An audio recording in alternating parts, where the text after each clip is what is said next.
प्यारे तुलबा व तालिबात, अस्सलामुअलैकुम। उम्मीद करती हूँ आप सब खैरियत से होंगे। कल गुजराती के पीरियड में हमने एक नए काव्य की शुरुआत की थी। काव्य सोल गोकुड़मा आओ तो। इसके कवि है माधव रामानुज और इसका साहित्य प्रकार है उर्मी गीत। हमने देखा था कि किस प्रकार गोकुड़मा आओ तो काव्य में राधा श्री कृष्ण को पत्र लिखती है, जो कविता के शक्ल में हमारे सामने रखा गया है। वो उनसे नाराज़ है कि अब आप कभी गोकुल में वापस आओ तो राधा को अपना मुख न बताना, और इस प्रकार अपनी नाराज़गी व्यक्त करते हुए अपने दिल का हाल वो श्री कृष्ण को सुना देती है। तो उम्मीद करती हूँ कि ये काव्य आपको समझ में आई होगी। आज हम पार्ट 2 में गोकुड़मा आओ तो काव्य की शब्द समझूती और प्रश्नोत्तर देखेंगे। शब्द समझूती और स्वाध्याय यानी प्रश्नोत्तर, जो आपको नोट में भी लिख लेने हैं।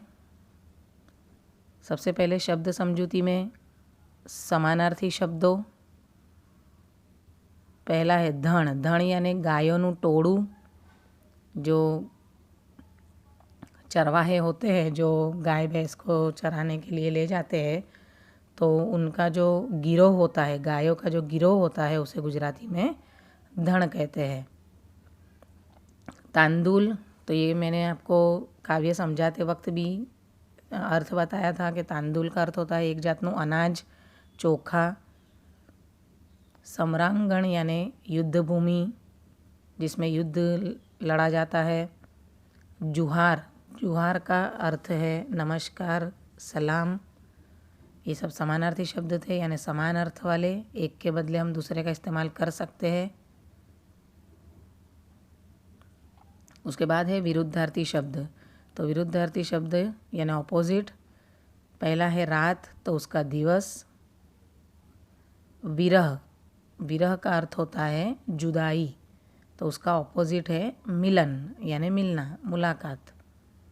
उसके बाद है झांझू। झांझू यानी ज़्यादा, बहुत ज़्यादा, उसका ऑपोजिट है ओछू यानी कम। उसके बाद देखेंगे रूढ़ि प्रयोग।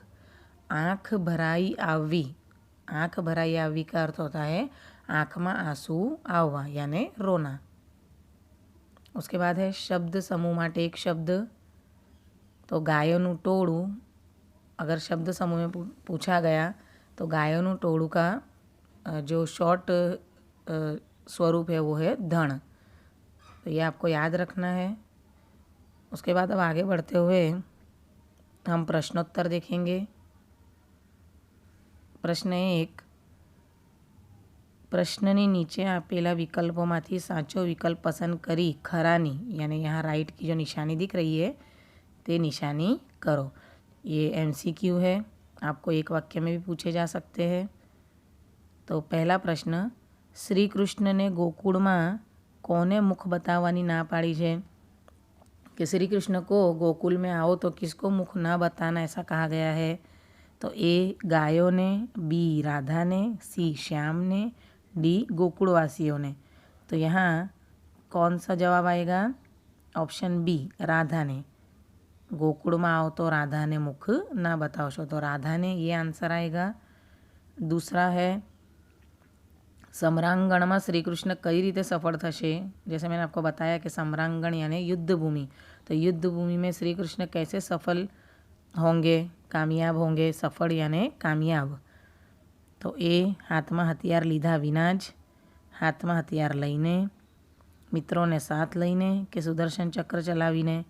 तो यहाँ आंसर आएगा हाथ में हथियार लीधा विना ज। हाथ में हथियार लिए बिना ही युद्ध भूमि में श्री कृष्ण कामयाब हो जाएंगे।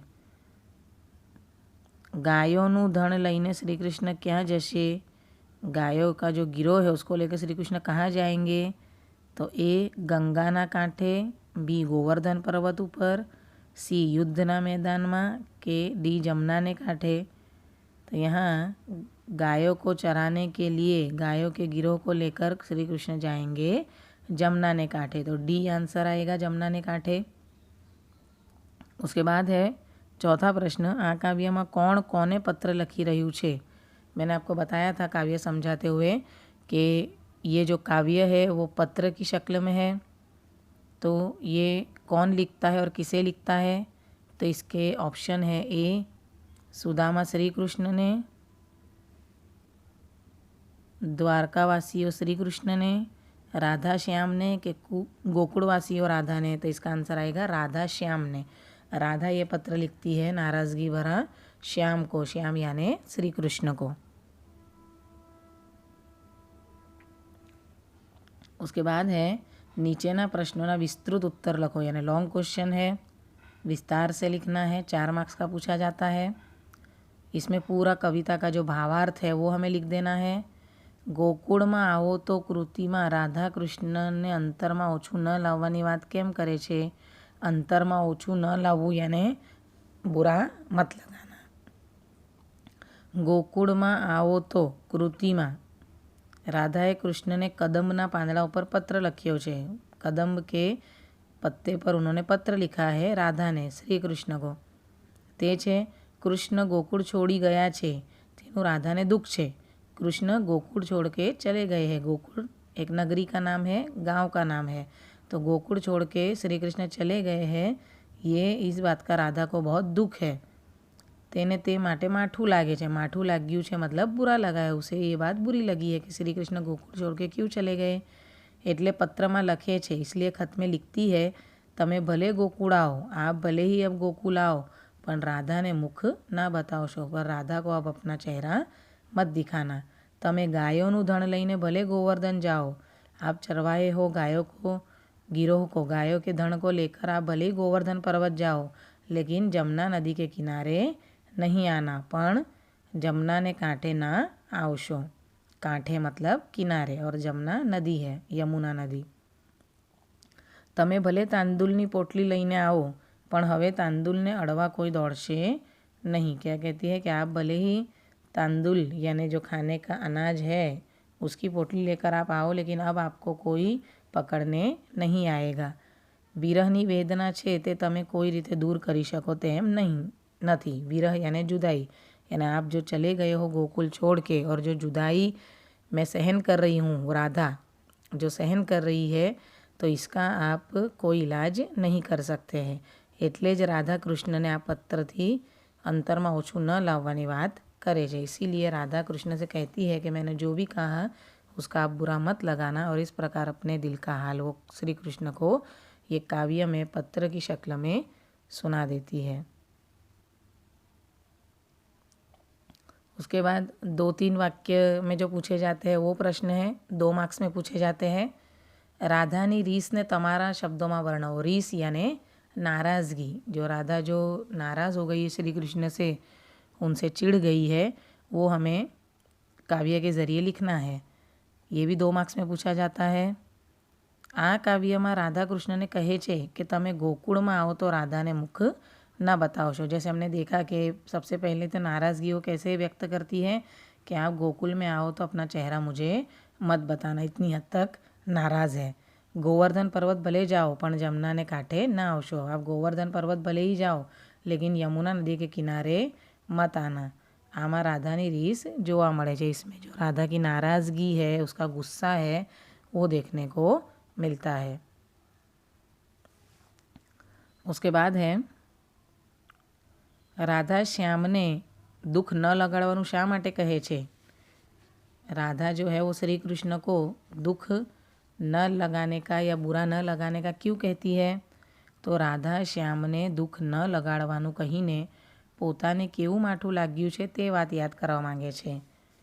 राधा अपने दिल का हाल खत के ज़रिए श्याम को सुना देती है, अपनी नाराज़गी उनके आगे व्यक्त कर देती है, लेकिन ये सब ऊपरी तौर पर है।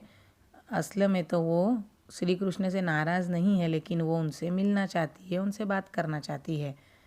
लेकिन अंत में वो कहती है कि मैंने जो कुछ भी आपसे कहा उस बात का आप बुरा मत लगाना, और ये बात कह के वो जताती है कि लेकिन आपने जो हरकत की है, गोकुल छोड़ के जो आप चले गए हो, इसका राधा को बहुत ही ज़्यादा बुरा लगा है, और जो श्री कृष्ण के साथ जो विरह है, जो जुदाई है, वो बिल्कुल भी सहन नहीं कर सकती है। इस प्रकार वो अपने दिल का हाल जो है वो खत के ज़रिए राधा श्री कृष्ण को सुना देती है।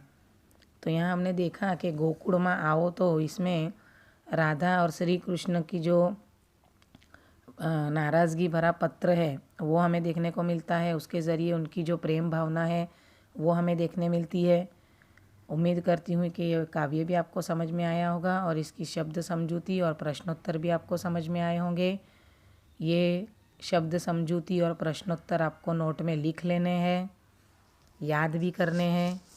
नेक्स्ट पीरियड में मिलेंगे, तब तक के लिए अल्लाह हाफिज़।